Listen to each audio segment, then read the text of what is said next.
Namaste, Shubha Sayam. A warm welcome to all our friends who are joining us this evening at the Global Festival of Yoga, being organized by Indica Yoga, a platform that offers authentic, immersive, and transformative yoga experiences in the form of courses, retreats, workshops, and festivals. This is the second festival being organized by Indica, and this year, of all the themes that we are especially focusing on healing because we understand that this is what the world needs at the moment. And when we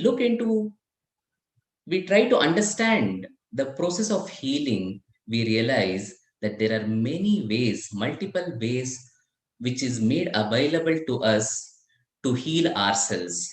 And but we are able to see this only if we open our eyes to the possibilities. And in order to have such sensitization, we have a very special session curated today that is healing power of nature. How to understand the role of the nature in healing ourselves. And this has been specifically curated for us by GPIW, Global Peace Initiative of Women. I would like to invite Ms. Dana Miriam to join us at the moment to make a few opening remarks. Dina, I invite you to join. Namaste. Namaste. Namaste. Also take a moment. Yes. Let me take a moment to introduce you formally and then hand it over to you. Okay. Dina is a good friend and a mentor for us personally and even at Indica Yoga. She is the founder and convener of Global Peace Initiative of Women, which is one of the organizing partners of this event. They bring spiritual resources to address critical global challenges such as conflict, social justice, and ecological scarring of the earth. Over the years, she has worked to bring greater gender balance and balance between Abrahamic and dharmic traditions for a more inclusive interfaith movement. I think this is one of the most important contributions of Dina to be a bridge between the Abrahamic and dharmic traditions to enable circumstances, spaces through which each can understand the other in a much better way and in a very cordial manner. In 2008, Ms. Miriam was one of the founding members of the Contemplative Alliance, which later became a program of GPIW to explore how meditation and contemplative practices are reshaping the spiritual landscape of our societies.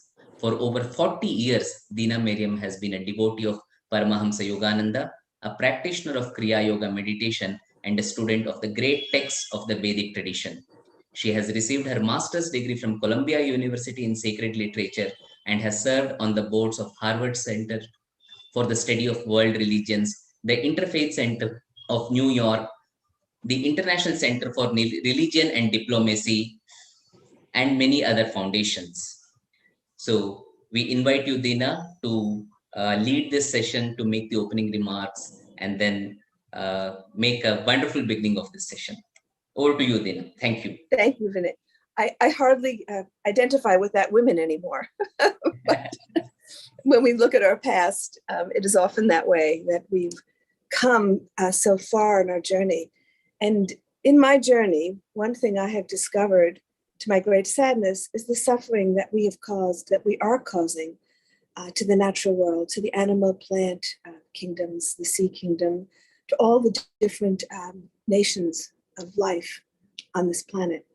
And we talk about healing because human society has gone through, human community has gone through such a great crisis in this last 18 months.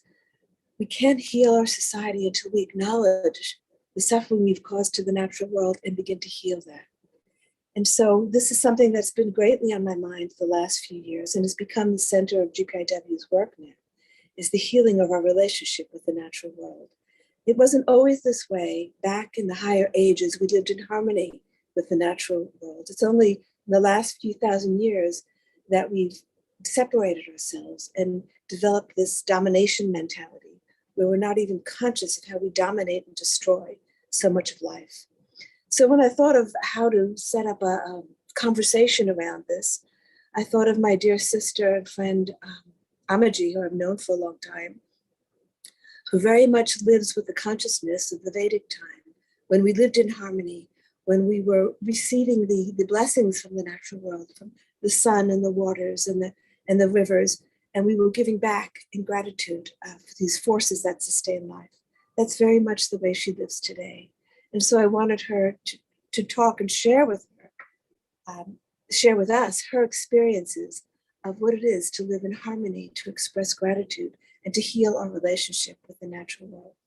I also thought of my dear friend Daniel, who Amaji lives in India, Daniel lives in the Dominican Republic. And he has had profound experiences with the life in the waters, with the sea life, with the whales and the dolphins.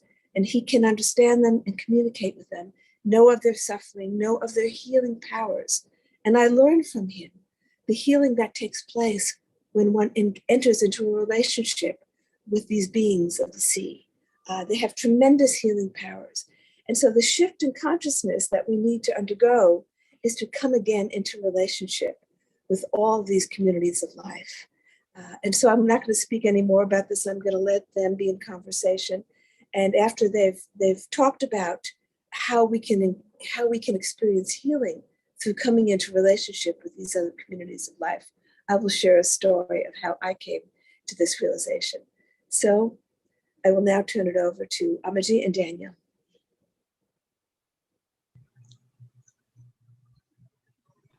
Thank you, Dina, for that opening remarks and also bringing us together, bringing Swamini, Pramananda ji, and Daniel on for this conversation.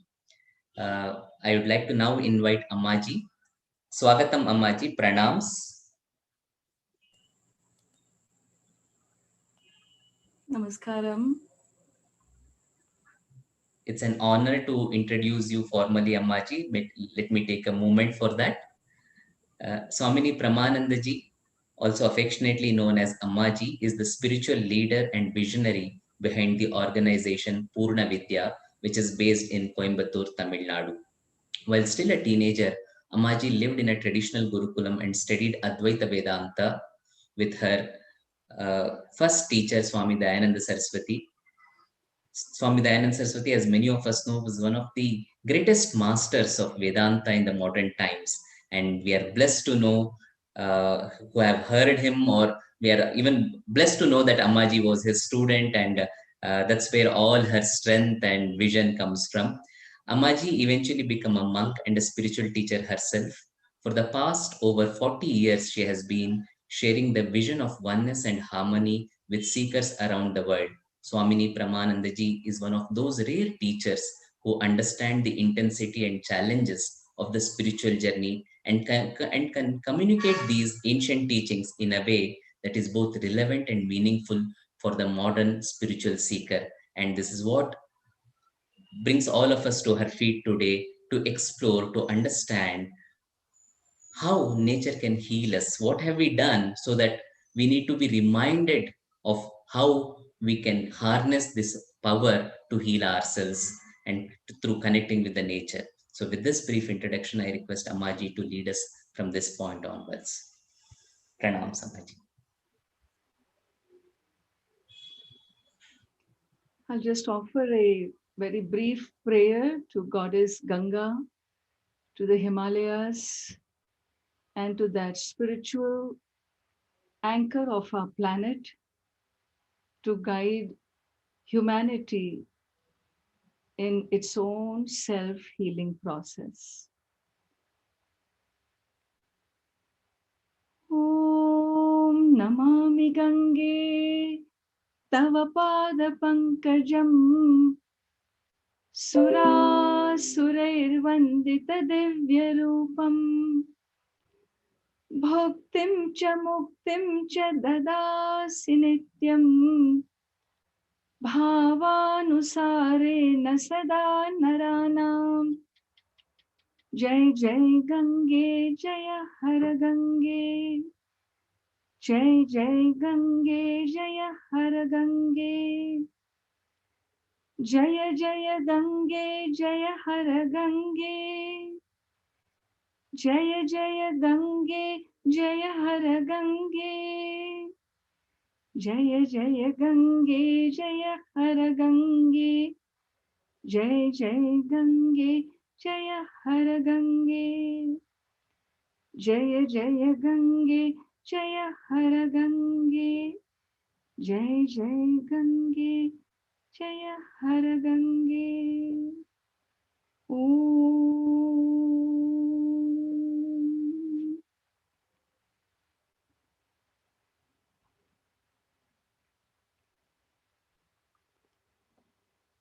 Namaskaram to everyone.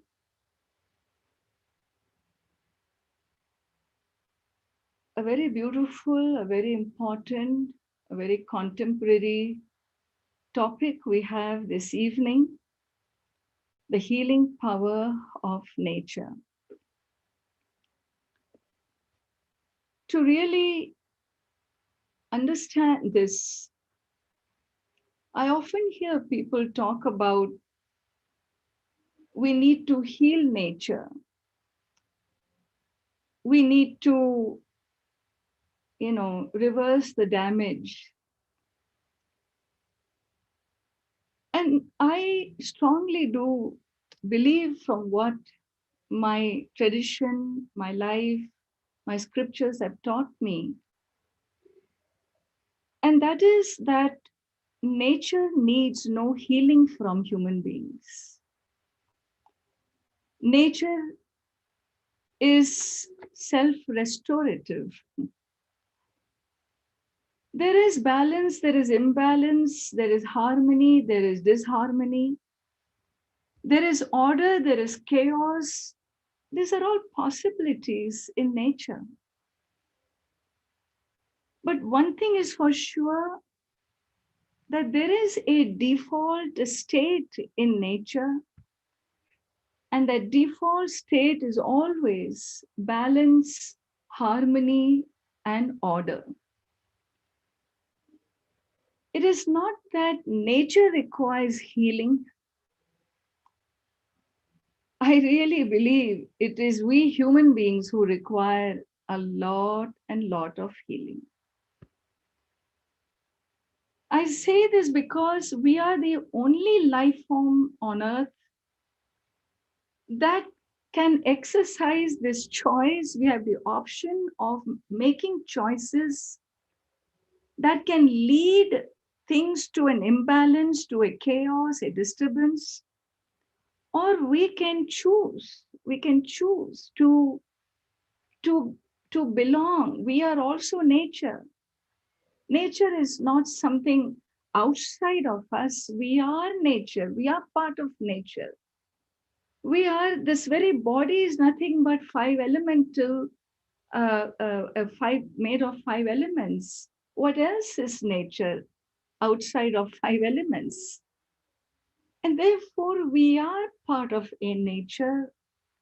Are we willing to understand ourselves as one of the millions of life forms and races that exist in this world, which is intelligent, far more intelligent, far more perceptive, far more alert in their sense perceptions as the infinite has given them? So many life forms on earth. And human being is one such race. And one race, if we believe that we have the power to subjugate nature and we have the power to dominate nature, then definitely there's something which has gone very, very wrong in our thinking. We subjugate, we dominate, we control, and we believe that we have every right to do so. And we use nature to commodify. We commodify nature for our own interests. Even people who champion for protecting the environment, many a time people protect the environment so that it's available for the future generation. And we have really, if this is all we can think, then with all our intelligence, we have for sure missed the boat. We have definitely really lost track somewhere. We have gone off track somewhere. Because one thing is for sure, nature does not need us to heal it, for sure. And if we begin to believe that we can subjugate, I don't even think I need to elaborate on that topic. Last 1.5 years for the entire humanity has been enough of a message from nature that, look here, you cannot even manage a tiny virus of mine. You think you can control me, subjugate me, and do what you want? They cannot be. If we have missed this message from nature, then there is nothing that can save us. But we have not. There are many of us who have woken up. We understand, we are changing, we are growing. And once a human race decides to change and become alert, nothing can stop us from reversing the entire process so quickly. It is just an awakening, just an acknowledgement, just an understanding that we need to bring about in our human society. I would like to definitely say that nature is not only a healer, nature purifies. There is nothing in this world that purifies as nature. Pure, impure are all relative concepts, you know. Gold is pure when you remove silver and other metals from it. Silver is pure when the other metals are removed from it. So it is all relative. It's something pure when you say it is an essential substance. Impure when you say it is a non-essential extraneous substance that has been added into this. Nature is ever, ever pure. When we say nature in the Vedic model, the whole universe is a cosmic being, a conscious cosmic being, in which sits the omniscience, the knowledge of the universe, and its body is the 5 elements. And therefore, the body of the conscious being cannot be impure or needing help from outside. It is self purifying, self balancing, self restoring in nature. The wind, which is one of the 5 elements, is considered to be a purifier. Look, just opening the window, the fresh air, how it purifies. All your air purifiers we use, what do? Nothing but chemicals, perfumes that just mask the impurities. It doesn't bring the fresh air that nature brings, that nature heals. It is Vayu, air, wind that purifies, removes the pollution. It is really the fire, Agni, that purifies, that cleanses. Fire in the form of sun, how much cleansing it does, especially in a tropical country like India. It's all the time burning impurities. It is a fire rituals that burns impurities of the mind also. And therefore, fire purifies, water purifies physically, ritualistically. That's why all the world over we use fire for purifications and invocations. Earth has been a cleansing agent throughout human history. There is the removing of the dirt and so on. There's nothing equal to what earth can do. Tell me one thing. Does nature need purification from us? Nature as time is the greatest healer. We always say, isn't it? Time heals all wounds. Nature is time, and any physical trauma, any emotional trauma, the divine says in the Gita, I am time. I am the healer. It is time that gives birth. It's time that sustains it. Everything comes to an end in time. And therefore, the power of time is the power of nature, really. All diseases are taken care of. Look at life forms on earth, they're all self restorative.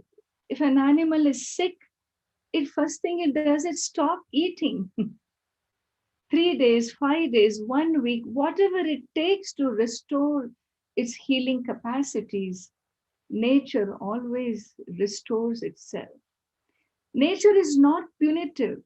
It doesn't punish with all the damage we have done to nature. Nature doesn't punish human beings. Nature is mother. We call her mother because she's been a nourisher from our birth, our sustenance, our life, and even after we are gone. When no, even our family members don't want our bodies, she takes it back. Okay, give it to me. She absorbs us back into her form, and this nature, which is the way she is, if we cannot see ourselves as children of nature and connect to her, dialogue with her, as we dialogue with our parents, as we dialogue with our human society, it is loss is ours. The damage is our, the wounds are here, not out there. And I really do believe humanity has so many ways of communicating with nature. Our friend Daniel is going to talk about his experiences in his environmental work with the whales, with the animals in the ocean. Why animals in the ocean? You look at animals on land. You look at the wild cats. You look at nature, talk to the plants, the rivers, the waters. If we haven't spoken to them, if we have not felt them, if we haven't touched them, if we haven't understood how live is nature, then really we need healing. Because that is precisely what has made us so aggressive, so greedy, so self centered, so insecure, thinking that everything out there is out there to get us. And before they get us, we need to get it and control it. And this whole mentality needs to break down like all the other things have broken down for us. I wish and pray this false bubble that we are in also has a shattering collapse, because we human beings can enjoy life way, way, way more superior.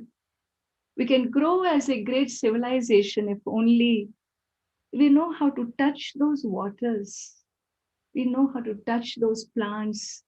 If you only know how to feel the tenderness of the rose petal, to feel the gentle touch of the wind, learn to listen to silence.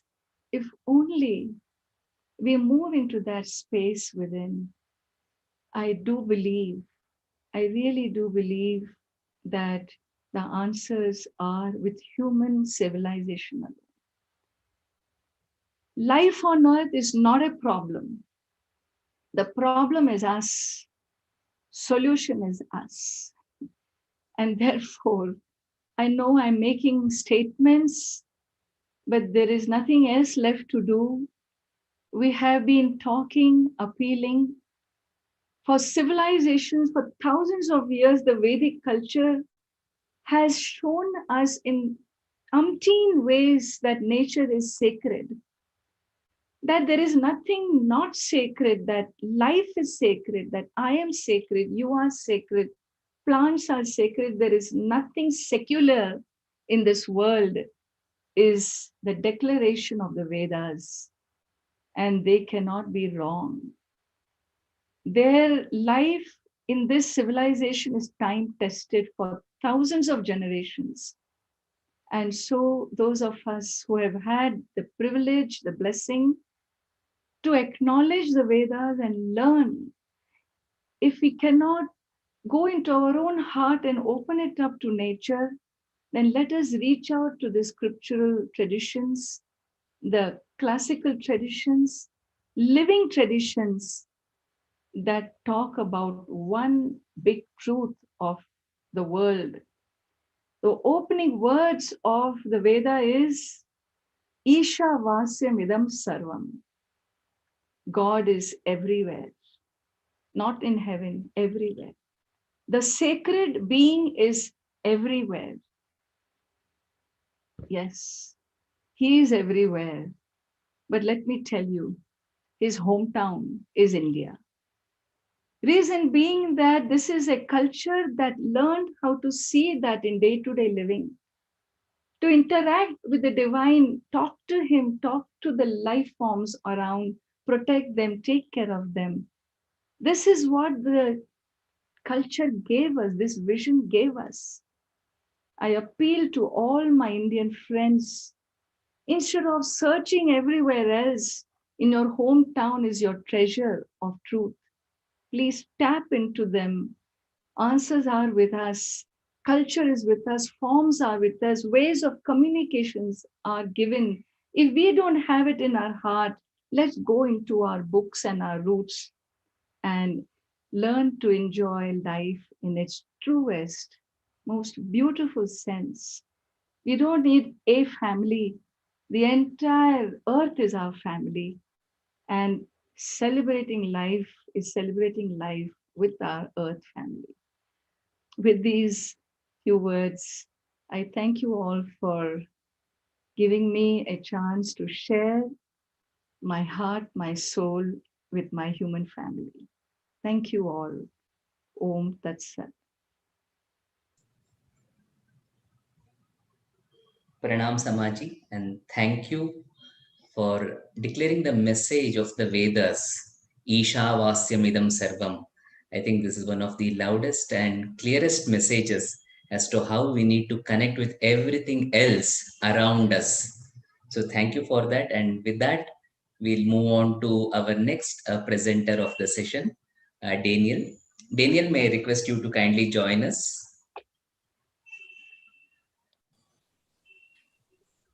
Hello. Hello, Daniel. It's wonderful to have you again on this platform. You had enriched us last year, and again, it's a lovely occasion to hear you on this special topic, which is so close to your heart. Thank you for joining us. Thank you. And it's a blessing. Thank you. So let me take a moment to introduce you. Daniel is a whale cetacean expert joining us from Dominican Republic. He explores and curates learning spaces to deepen our connection with ourselves and the natural world. He organizes various programs, but of the various programs, I think this is one of the most prominent ones, which has to be replicated elsewhere too. This is the Young Leaders for the Planet program, based in the Dominican Republic, which offers nature education programming for school children and adolescents. His support offers opportunities for youth to meaningfully engage and interrogate ecological and climate-based thinking, and to work hands-on and to collaboratively.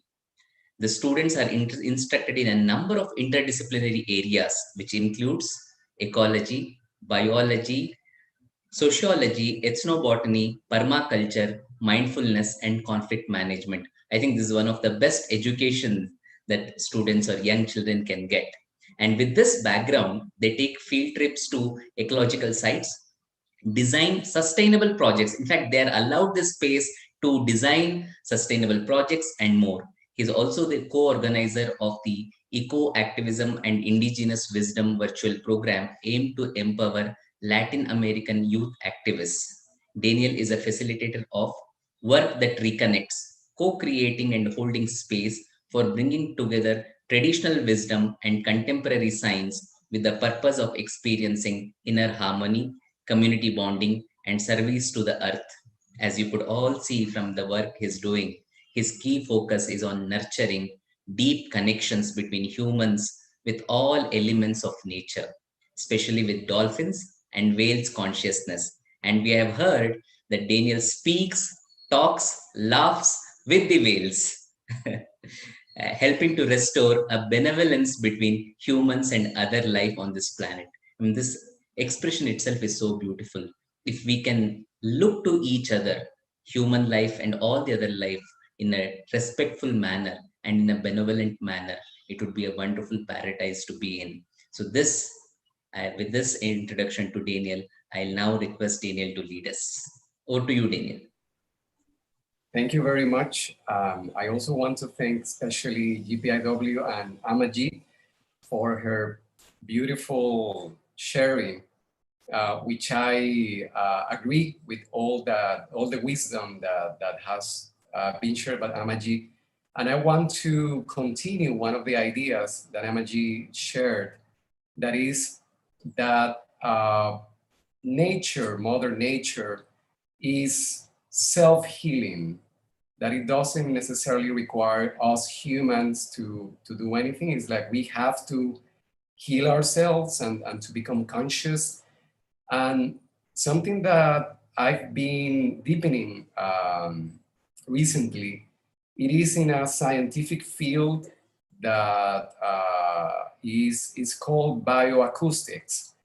And in this field of bioacoustics, one of its themes of study and knowledge is how the sounds of nature help us humans come into harmony within ourselves.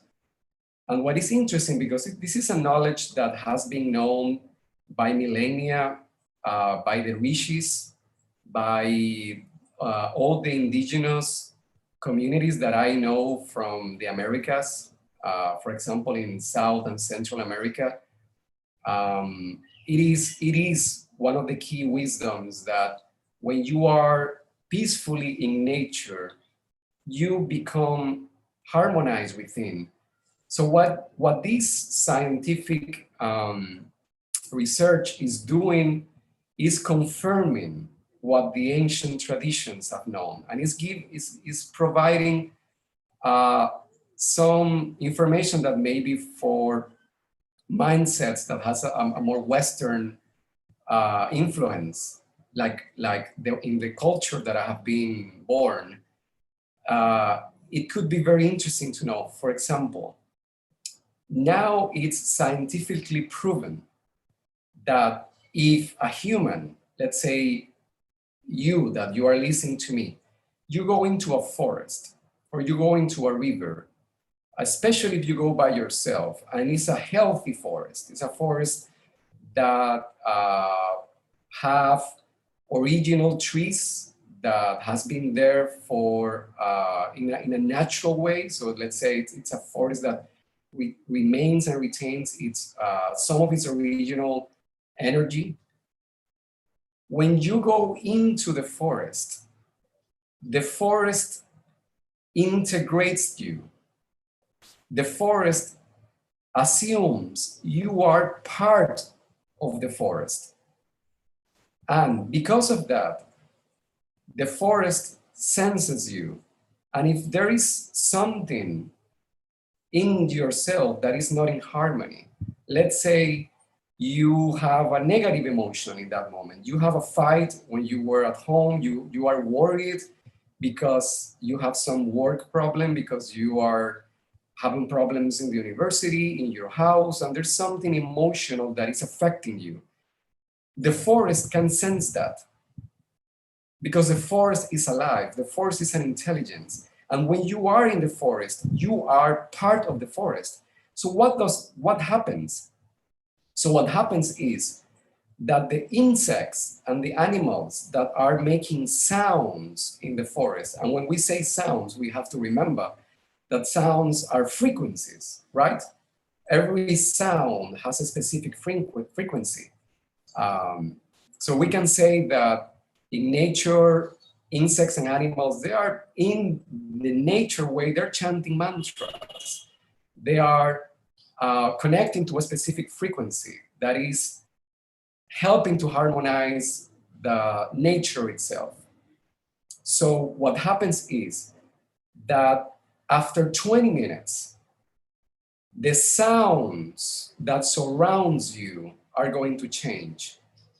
Insects and animals are going to slightly change their chants, their sounds, to help you harmonize your emotions. Whatever you are feeling, the forest is gonna change the frequencies it's emitting, so you can be in harmony with the forest. Because the forest or the river or whatever natural environment is gonna see there is a part of the forest that is not in harmony, that is you. And it says, okay, so let's heal my part of that is not in harmony. So with this, what I wanna say is that when we say that we are nature, this is literally true. This is completely real, and this is measurable for the aseptic mind that sometimes, because we know with our soul, with our heart, that this is true, but sometimes our mind doubts. Sometimes our mind needs more confirmation. This is one of them when we need it. So next time that you go into a forest, that you go into a beach, that you go into a river, try to stay at least 20 minutes quiet. Like if you are meditating, but listen to what's going on around you. And you will observe that after 15 or 20 minutes, the sounds that surround you are going to change. They will either go higher, lower, new animals are gonna join, new insects are gonna join. It's a conversation. Nature is going to start really healing you. What we have to do is simply listen. It's a gift.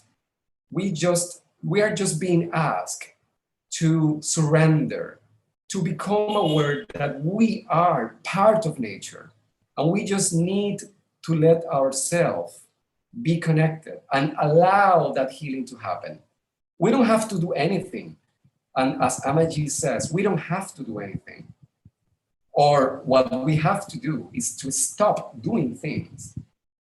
So just be quiet, and you will see in a very short time that you will become harmonized, that you will feel part with the life, with the consciousness of that natural environment where you are. Because that's what we humans are capable of when we allow nature to do what it's doing by the creation command. So this whole field of bioacoustics is being used in hospitals. So what is being done is that scientists that study bioacoustics, they go to a site, they go to a forest, they go to a beach that has a very pure frequency that is not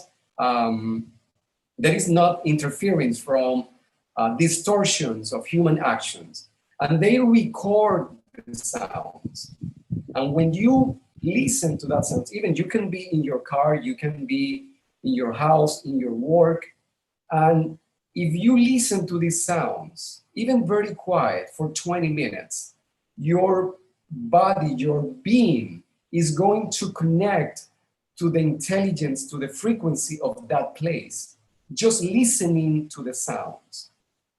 I want to share, so to make this more explicit, like one of the sounds that is being used in this, it's being used in therapy. For example, people that are having problems, health problems, like even cancer, diabetes, you name it, whatever type of physical problem, there are different kinds of sounds, that nature sounds, all of them are nature sounds, that are being used and confirmed that they have a positive impact on people that are going through a sickness.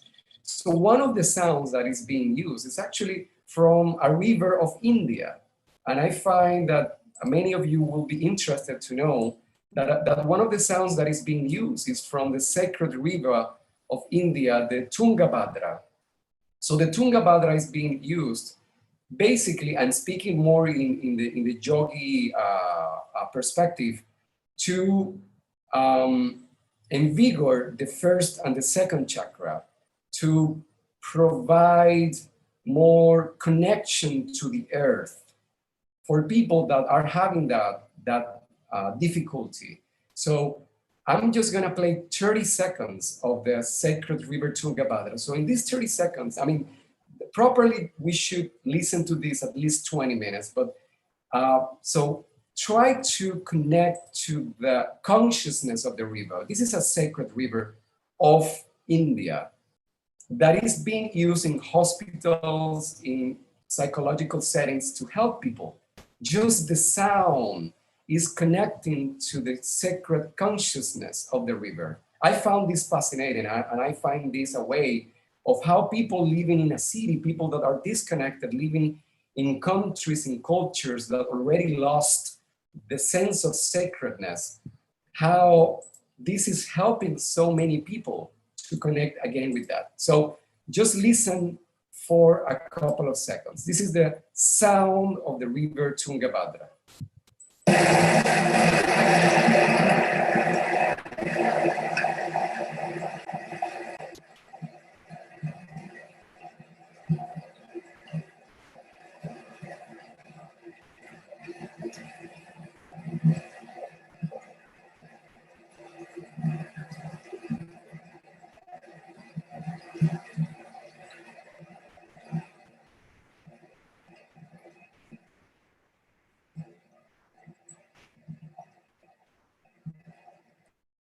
So for many people hearing this, they will say, well, it's just a sound of a river, but no.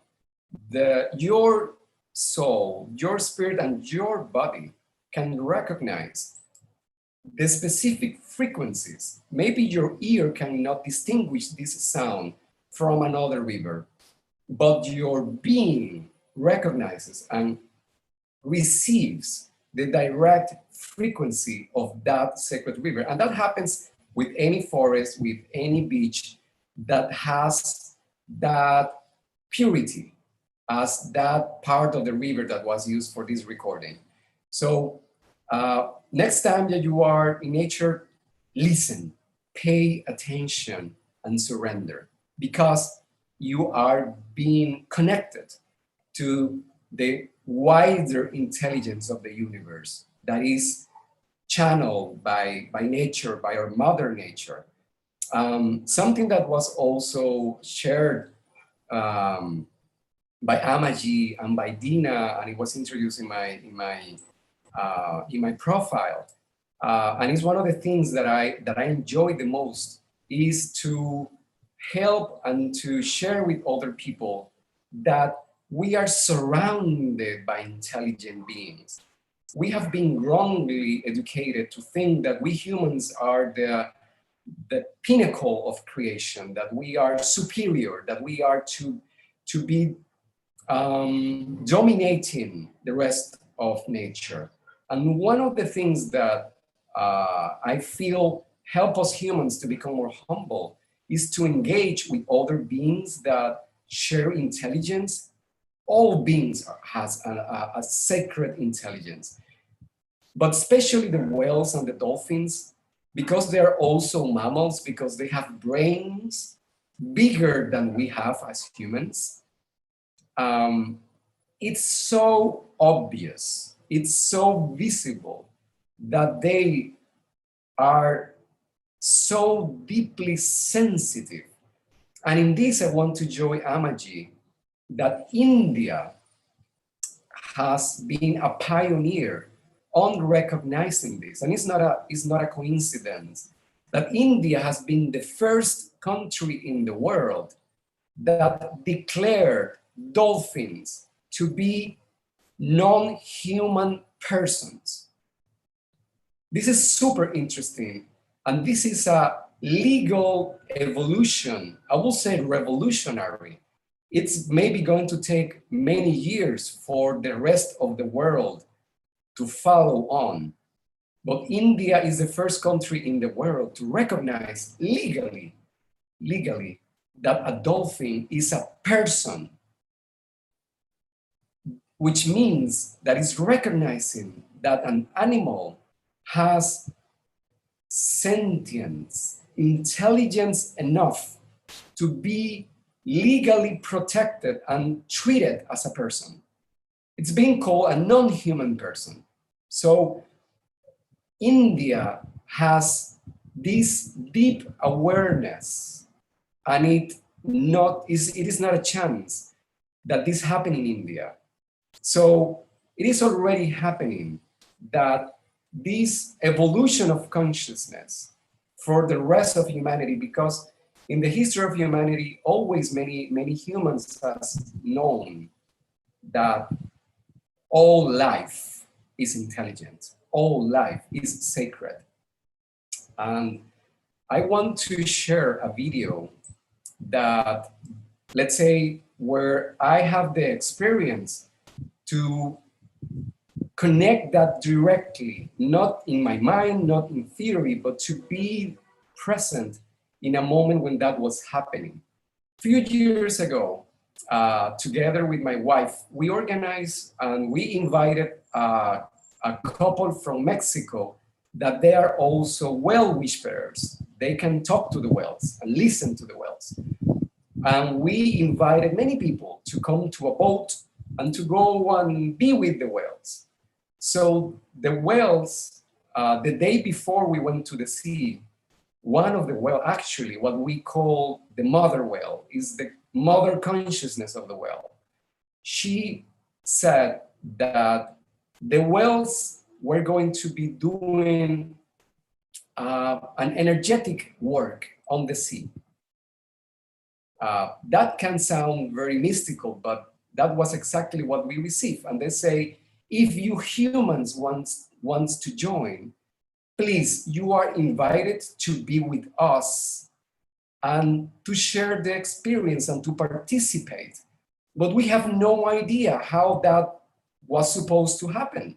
So we just went to the sea, and what happened was that after 10 minutes when we were on the sea, we found a whale that was jumping on the sea with her tail. She was pointing to the specific place on the sea where we were supposed to share this meditation with the whales.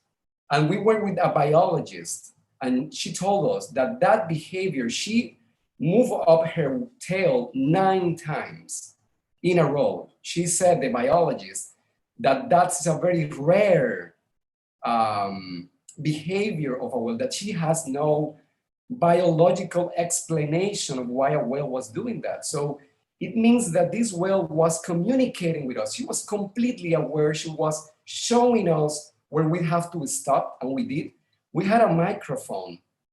We put it on the water, and there were dozens of whales swimming, surrounding.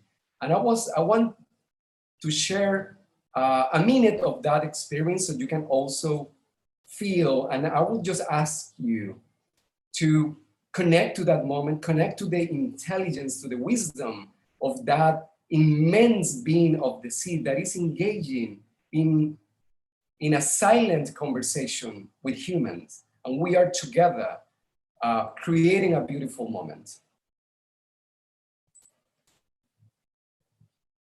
So I'm going to share just briefly this screen with with this experience. Okay.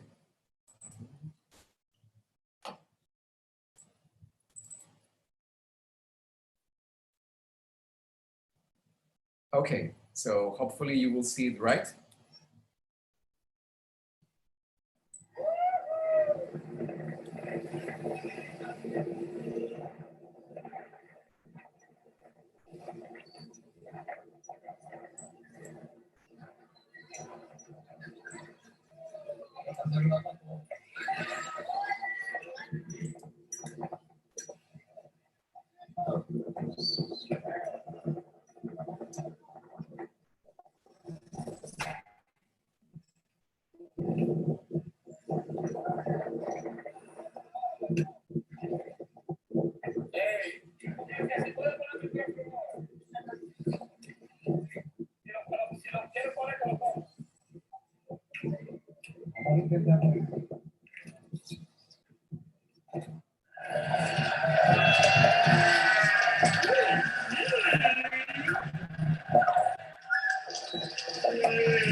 So with this, I just wanted to, that was a real sound. We were listening to that whale live. That was the sound that was happening on the sea. So we were having a conversation with the whales. And I want to finish with this consciousness that we humans have the great opportunity to share our gifts to the rest of our brothers and sisters of nature. And that's one of the paths that is going to allow us to fulfill our potential on this plane.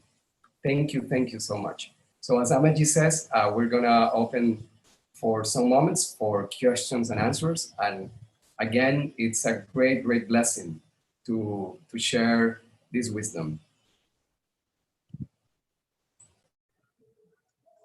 Thank you, Daniel, for what you shared. It was very valuable, and there were many things that we were reminded and we were reminded to be grateful about. First thing, you also made us listen to the sound of the Tungabhadra, the river Tungabhadra, which flows in Karnataka. In fact, we have a saying here in Karnataka that is Ganga Snana, take a bath in river Ganga, and Tunga Pana, drink an ounce of water from Tunga, and that is enough to purify you. So that's the greatness that has been accorded. And also, this was again another revelation that the dolphins have been given, the whales have been given a non-human person, living entity kind of a recognition, which is one of the first of its kind in the world. And that made me to recollect what has happened in 2017. I mean, I'm sure you'd be aware of this, that this Uttarakhand High Court, one of the states of India, it ruled that Indian rivers Ganga and Yamuna, the Gangotri, Yamunotri glaciers, as well as other related natural elements are all legal persons. So with corresponding rights, duties, and liabilities of a living persons. And that started a new trend in India, because in 2018, the same court extended these considerations for entire animal kingdom. And in 2020, even Punjab and Haryana High Court also declared that Lake Sukna is also a living entity. So I think this is a very important recognition that has to follow, though there is much to be done about it, though the declaration in itself is not enough. But I think still it's one of the first steps. And I can reconnect with our ancestors who were connected to rivers, to lakes, to mountains, especially the kind of reverence that they had for rivers, and especially Saraswati. Prano Devi Saraswati Vajebhir Vajinivati Dhinam Avitriyavatu. So this kind of reverence that you are there to protect, you're a source of inspiration. And Saraswati was considered to be one mighty source of inspiration for every act. So I think this kind of spontaneous connection which we had in the earlier times. And as you pointed out, well, that all indigenous traditions has this kind of connect, and somewhere in the way we have lost it, and it is time for us to again realize and recognize this. So you have opened us new possibilities with you and Ammaji here. So now I request all our friends to come out with their questions, with their comments, or whatever they would like to share, and we'll have this discussion for some time now. Thank you.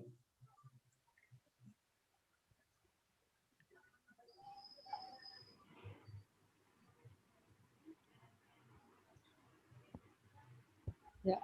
If I may just come in, Ammaji and both Daniel, thank you very much. Again, pranams. Um, very beautiful presentations that connected us in a very simple yet very profound manner to the fundamental reality that we are part of nature, and it's not that we have to take care. We are nobody so great that we will take care of nature in that sense. That nature is a much bigger force. She's like the mother nature, and if all we need to do is to surrender, and we will be healed. And in our healing and our getting back our right sense of being, we will allow her to heal where we have wounded her. So I think that was very powerful and beautiful. Ammaji, if I may also ask you, because a little more, a little more profound, a little more, let's say, practical question there, that especially in the Indian civilization, we grow up with this understanding of all of nature being nothing but this living reality, this living entity that is there. Uh, but somehow, possibly due to our education, that we are in the present modern education, the connection that we have in the Vedas, that kind of a personalized connection that we have, is sometimes missing. And we also see actual abuse of nature happening because it is treated as insentient. Uh, would you like to guide us on how one can, what is the best attitude that one needs to have in order to address the environment in in the manner of the Vedic spirit? Yeah. Thank you, Anuradha. I do feel, given that India is such an ancient civilization, such an ancient culture, and like any civilization which has gone through so many generations of breakdown in time, invasions, and whatnot, and we are no different. We have been through our own challenges, and we are also recovering. Many civilizations could never recover. So we do need to congratulate ourselves that there is something about this land and our great penance, people of penance, our sages, who are holding the land together in a sacred way. Because when we talk about a sacred culture, we talk about the consciousness of the people in gratitude, and that consciousness of gratitude does exist. It's not gone. We just need to tap our strength where all our strength is still there. It's like chandelier is okay, broken, fallen, but there are some beautiful pieces still left. Let us dig out and protect and show and inspire people, because Ganga is still being worshipped. The devatas are still there, from north to south to Tungabhadra, Kaveri. It's not that it's gone. It's not gone. It will never go, because the soil holds us into sanctity. India needs education. We are sleeping lions. We need to wake up. We need to wake up. We need to help each other understand how precious. We're sitting on treasures that we don't even recognize we have. If we only show Indians treasures, they'll grab it. They won't go anywhere else. So it is, I feel, more about awakening, about talking about this, about doing more and more things with schools, young generation, so that in the next 5, 10 years, we bring a breed of people of Indian origin who can revive many practices. There are so many, with Dina, I've seen so many conferences, and many faiths are also looking how to connect. We don't need to look how to. We know the language of love, we know the culture of connect.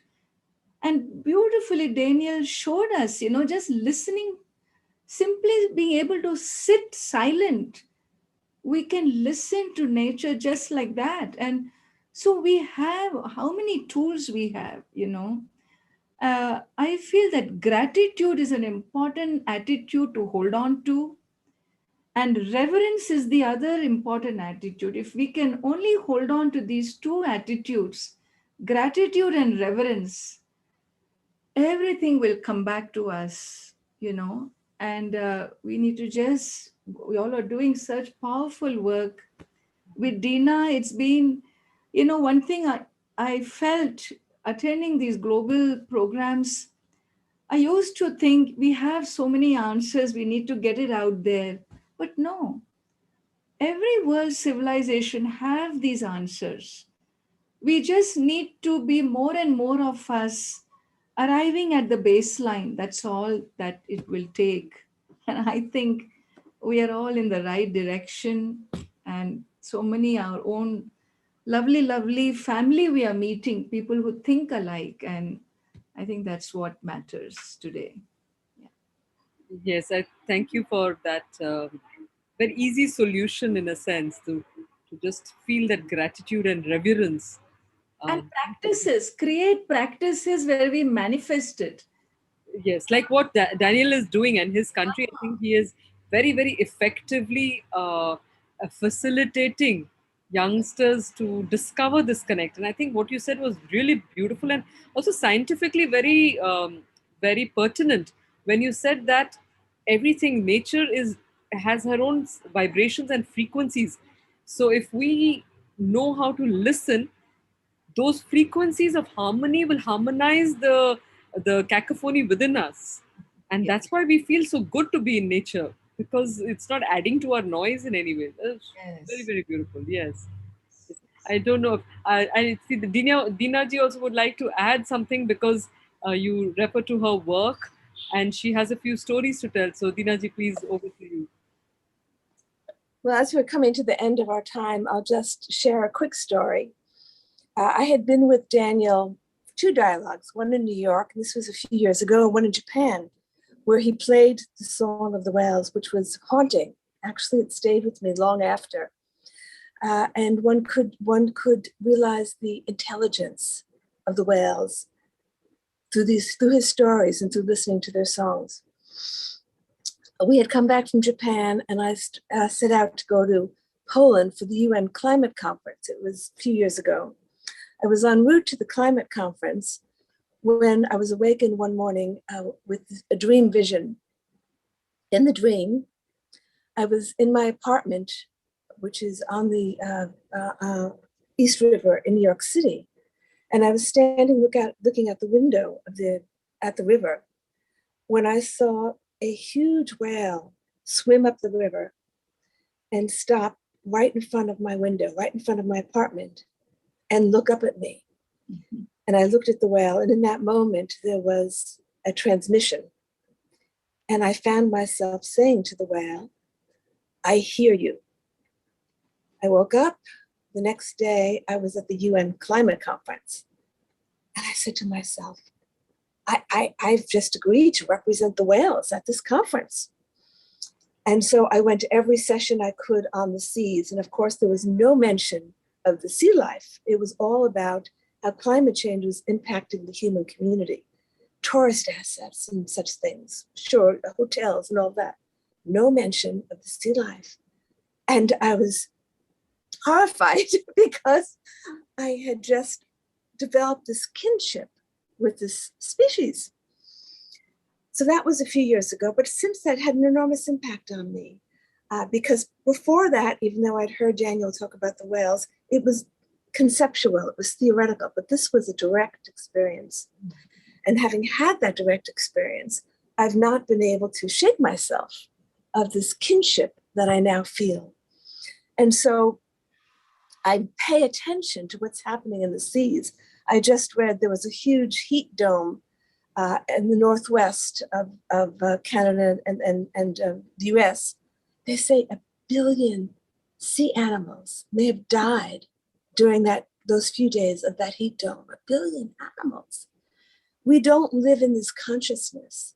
So now I live in this consciousness every time I hear about this kind of thing that's affecting sea life.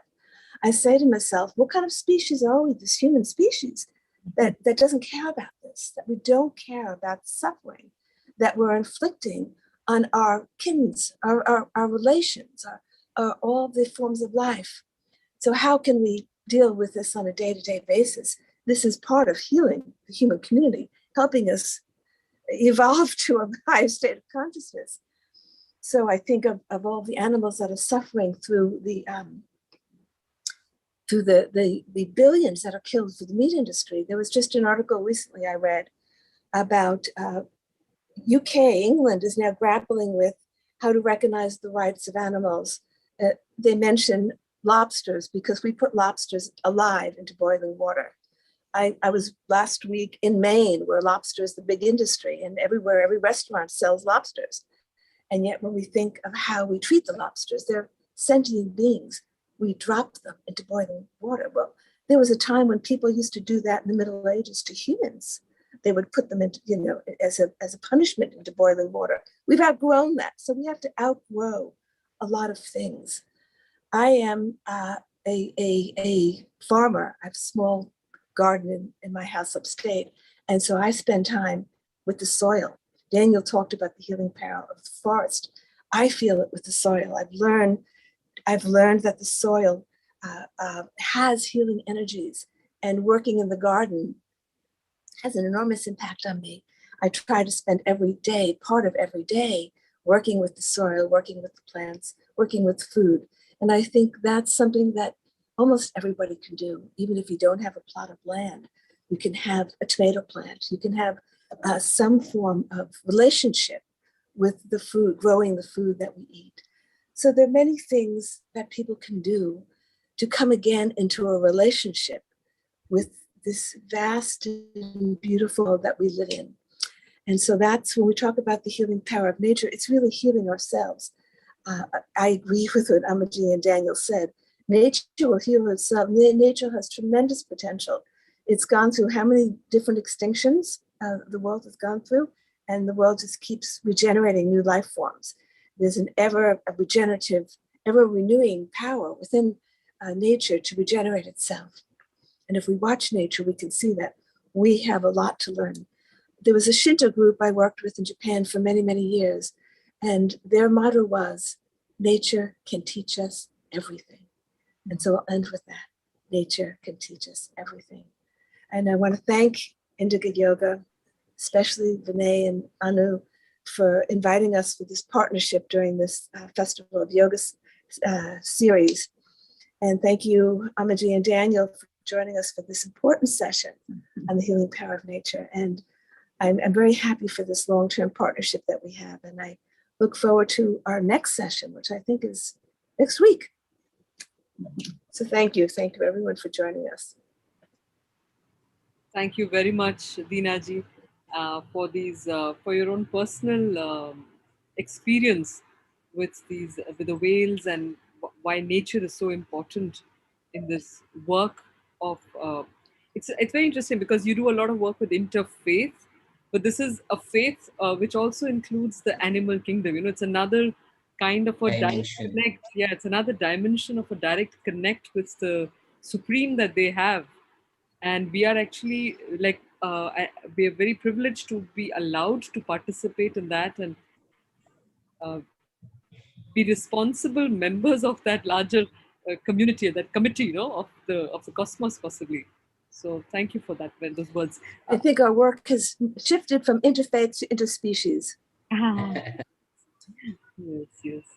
Very beautiful. So, Danyaji, if I can just ask you one, because in terms of questions, and then I'll ask one general question to all of you. But Daniel, just one to you is that you spoke of the whales wanting to heal the sea. They had some work to do with the sea. Do we know what that was? Like, do they communicate that extent of detail? And do they seek our collaboration in what way? I mean, yes. Yes. Thank you. That might require like a long answer, but I will make the short one because there's a whole story about it. But basically, they were not healing the water exactly.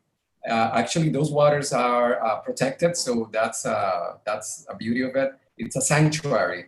They were, I could say that what they were doing is they were helping to activate memories. So as water holds memories, they were somehow helping some memories of the earth to become available to humans, we can say, so that it's like helping us to remember who we are and where we are. And they don't need us. So in this, I will share with Amaji. They could do it alone if they want. I think they wanted us to learn. That's my reflection. Because they could done it by themselves. They actually don't. But what they say, the whales, is that many things that whales and dolphins have been doing of this kind of conscious work with the energies of the planet, they say that we humans are supposed to do it, but because we forgot how to, they have been doing it. And they say this is the time that we empower ourselves as humans, that we take our roles, that we remember that we are also guardians and take care of the planet, that this is one of our roles. And most of humanity forgot. And so that was the message that we received. And I just want to add one of the questions that I saw in the Q&A chat, that several people are asking that, so what can we do if we live in a city, if we don't have like connection to a natural environment? So I just want to say two things. If you have access to a little garden or to some dirt that you can be barefoot on the earth for at least 15 minutes every now and then, if you can do it every day, that in itself, and become aware of how that direct connection to the earth through your bare feet, that has a lot of physical, emotional healing. There's a lot of proof that helps to restore cardiovascular problems and many other health problems. It's a very simple healing technique that you could say, but we don't want to stop in the technique, but go beyond that and have just that sacred moment with the earth. And if you don't even have that, let's simply be aware when you take the sun, like, where do the nature takes the energy? Nature takes the energy from the sun. So let's remember that we humans are like plants. So we just also need to connect to the wisdom and the energy that is coming through the sun. That's what activates the growing of the plants and the trees. So it's not so different from us humans. So we can access always, at least through the sun, nature. Nature is also the sun. And that we have it, no matter where we are. So we have no excuse. No matter if you live in a city, even if it's a lot of smog or whatever, the sun and the wisdom of the sun is more powerful than that, and it will reach you. Thank you.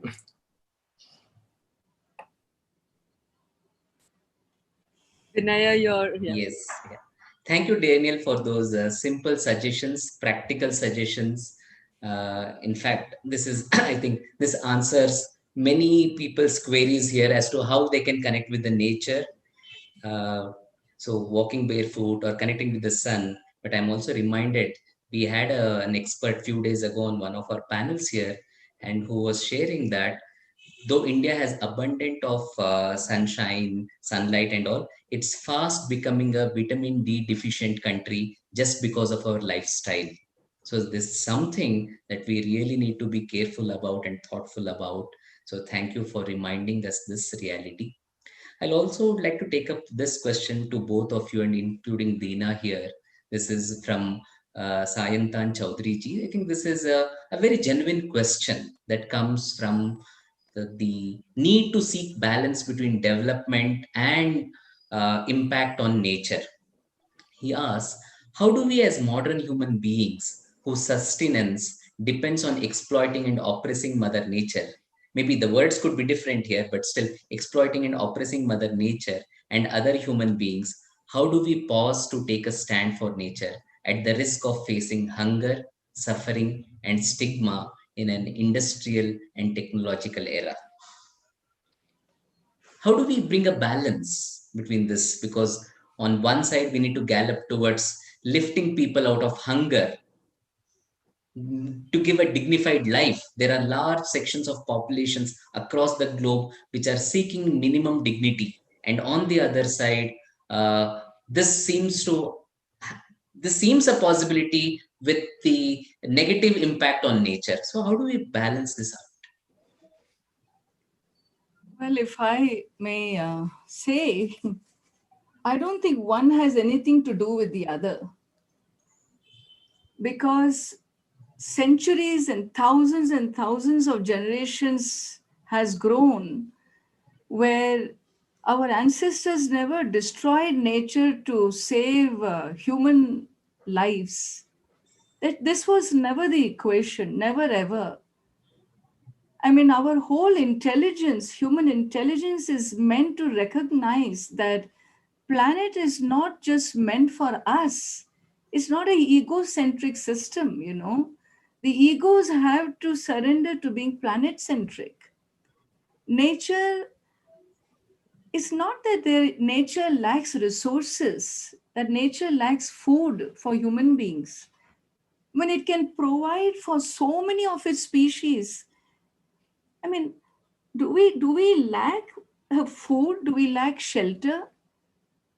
It is, we need to ask ourselves, are we operating from insensitivity of nature that we are suffering? Or is humanity operating from inhumanity and that's why we are suffering?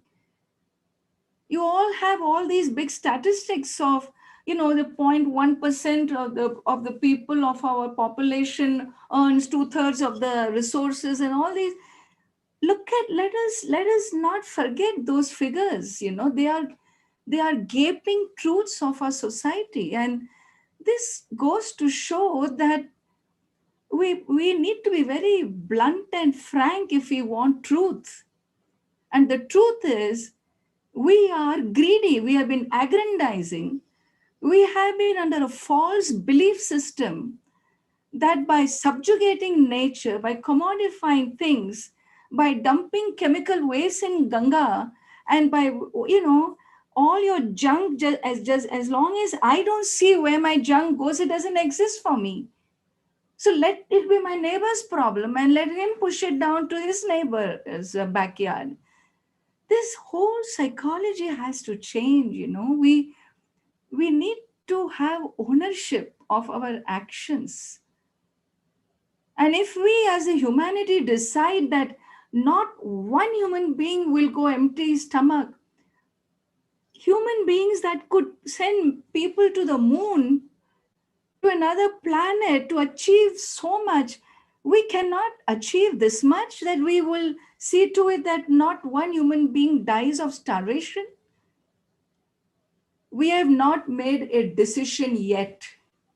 We are still operating from selfishness and what I want, what is important to me, and the technology and industrialization and advancements is just sorry to say bunkum. It is bluff. The whole hydroelectric works in Uttarakhand. How many villagers wept and appealed and cried to all sectors that if there are alternate ways to find hydroelectric power. There are so many ways to do it. Why are you damaging Ganga? Why are you hurting our sacred civilization? She is the icon. She is the mother. She is the spiritual India. Don't touch her. She is our livelihood. She is our mother. But we didn't. Our we are not thinking wholesome. We are not thinking as people of the earth with a responsibility to life in general. And I think that's where we are making a mistake. It's nothing got to do with advancement. Our forefathers were far more advanced. Brilliant discoveries they had. India had its glorious eras, not by damaging the planet, by accessing the planet, by moving into higher realms, by tapping resources. Here we talk about talking to whales and dolphins, and we are so much in awe. How many of our Rishi Munis, that's what they did to get Ayurvedic knowledge, to get knowledge of so much. India's ancient knowledge comes from harmony. And I feel if we touch that, we are touching live wire where we will be burnt. Nothing else will change. And this is not advancement. This is not progress. This is a regression of human civilization.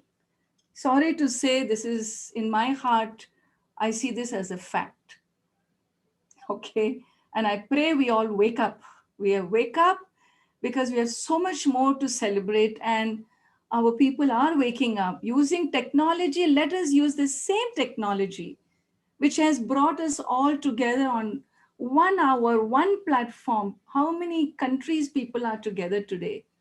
Why don't we use the same technology to declare the truth and speak what is, and tap and come out with facts and figures, and we can transform our civilization very quickly if we only agree. We only agree. That's all my prayer.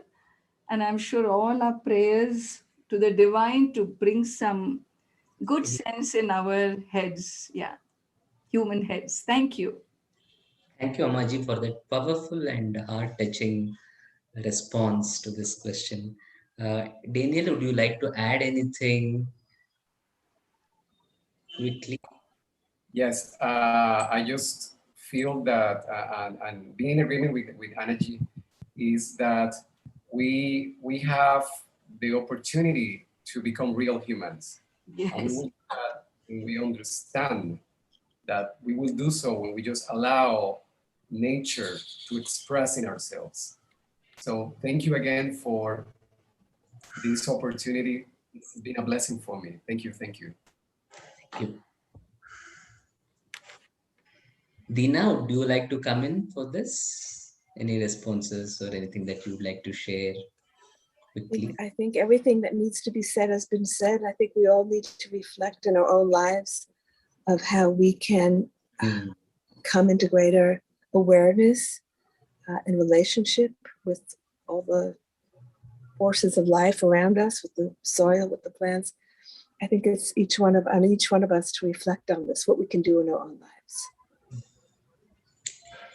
So thank you, Dina, and thank you, Amaji, and thank you, Daniel, for this wonderful, thought-provoking session. I think this is something that we would like to go back again and again, just to understand and get ourselves sensitized to the issues, to the solutions, because we don't have any ready-made solutions, except that we have a sankalpa to make, as Ammaji said. So I'll just quickly make an announcement for tomorrow and then again get back to you all for two things. One, how can people connect with you, follow your work? And then lastly, one message, parting message that you would like to leave our participants with for this evening. Kotiji, can I request you to kindly show us the session for tomorrow? So we'll continue with this journey of Global Festival of Yoga up to 18th July. And tomorrow morning, we have the session Balancing the Diet with Ayurveda by an Ayurvedic practitioner, a health counselor, Valerie Huang, who will be presenting us on the topic Balancing the Diet with Ayurveda. And tomorrow evening, we look forward to yet another fulfilling session with Sri Chandramohan Bhandariji, who was a former diplomat, a yoga guru, and an author. He'll be speaking on wisdom, wellness, and healing. In fact, this is the other way presentation of our theme, which is healing, well-being, and wisdom.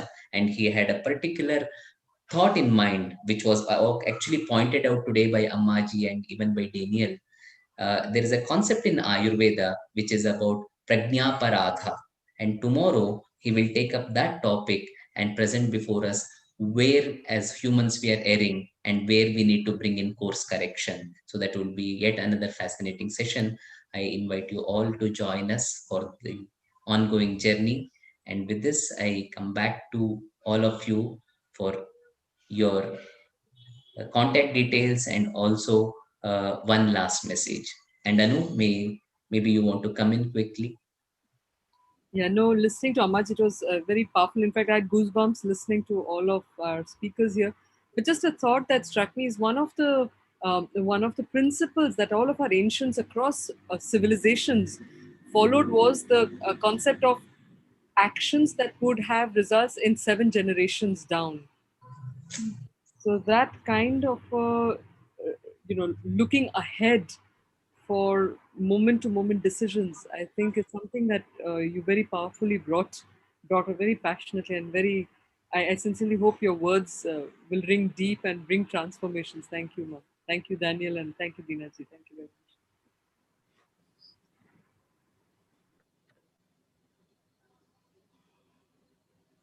much. Would you like to, Amaji, say a few words? Yeah, I would just say that every beginning has a beginning in making a sankalpa, and it is important. Today, sankalpas are never made 5 days later over the weekend, and therefore, if we are really convinced from our heart, if today's session has touched our hearts, right now is a time to declare to the universe, declare to nature that forgive me for what I have done to you, my race, my human family.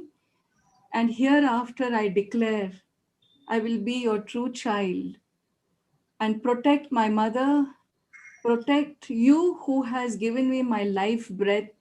And every meal I eat is because of your generosity. And therefore, oh mother, I'll never hurt you ever again. I'm only here as adult, mature children to protect you. Let us all make a beginning by making a pledge, and everything else will follow. That's all that counts today. Thank you, Anu. Thank you for giving me a chance to share my heart with all of you. Thank you all.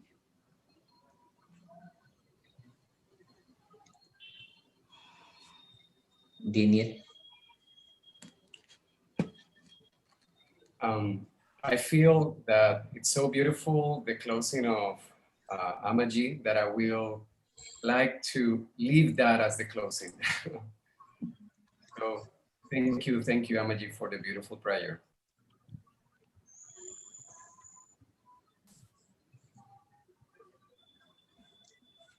So with this, we bring this session to a conclusion. It was a beautiful session, and we look forward to all the other sessions that GPIW is curating for this. Thank you, Dina, and thank you, GPIW team, for this wonderful contribution that you are making for us and for all over, for everyone in the world. So thank you. And yes, we'll conclude with the 3 ohms. And I also would like to thank all our participants who have joined us this evening. Namaste.